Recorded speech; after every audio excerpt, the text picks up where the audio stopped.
Renungan hari ke-7, sesi pencurahan Roh Kudus. Teks Kitab Suci. Sebab itu, kami tidak tawar hati. Tetapi meskipun manusia lahiriah kami semakin merosot, namun manusia batiniah kami dibaharui dari sehari ke sehari.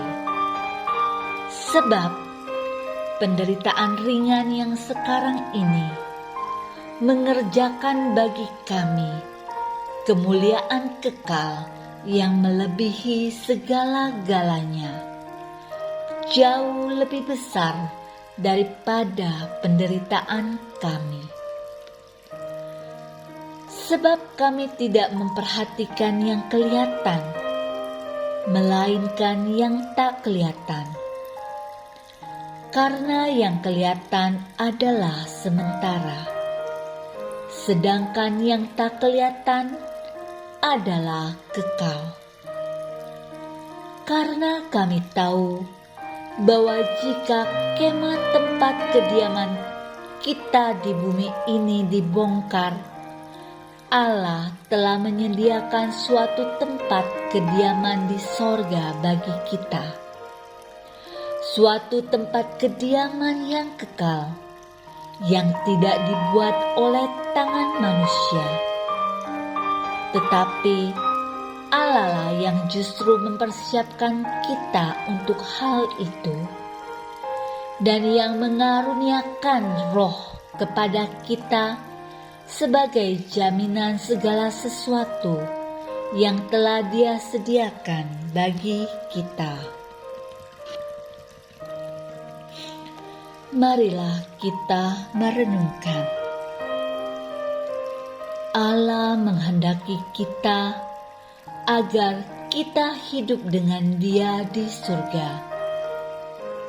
Segala kesukaran yang harus kita hadapi di dunia ini tidak ada artinya bila dibandingkan dengan kemuliaan surgawi. Karunia Roh Kudus hanyalah suatu prasarana saja, suatu persiapan untuk apa yang akan datang. Perhatikanlah apa yang dikatakan Rasul Paulus.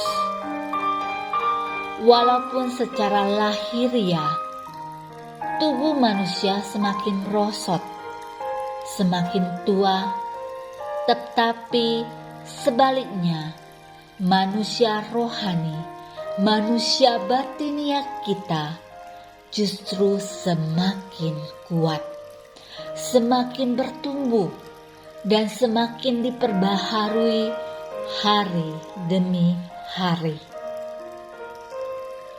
Dan kesimpulannya, bahwa Allah lah yang justru mempersiapkan kita untuk hal itu, dan yang mengaruniakan Roh kepada kita sebagai jaminan segala sesuatu yang telah disediakannya bagi kita.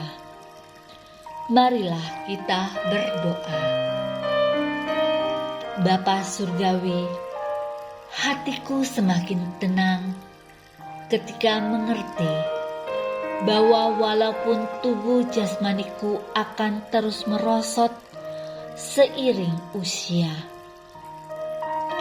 tetapi sebaliknya tubuh rohaniku akan semakin kuat, terus bertumbuh dan bahkan terus berbuah seiring dengan semakin dewasanya imanku. Dan bahwa itulah semua terjadi karena Engkau telah menganugerahkan bagiku Roh Kudus yang membimbing aku dan membuat aku menjadi baru setiap hari. Itulah yang memberi jaminan bagiku untuk keselamatan kekal, yang telah juga Engkau sediakan bagiku sebagai karunia yang paling istimewa, yaitu hidup kekal bersama Engkau di surga. Teruslah ya Bapa, membimbing aku untuk menjalani hidup baruku ini.